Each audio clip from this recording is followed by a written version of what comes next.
March 13th, 2017. Motorcyclist narrowly escapes death. It's about my accident. Accident. Yeah, right. Assault would be the right word. They threw me out of the job. And they tried to kill me, I'm sure of it. I'm in a dangerous situation. Everything points towards that one case my grandpa was working on. How's this all connected? There's something more to this. You don't know who you've been messing with, Judith.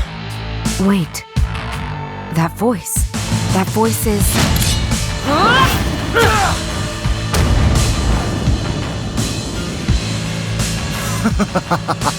What the? I knew you'd call me back, Judith.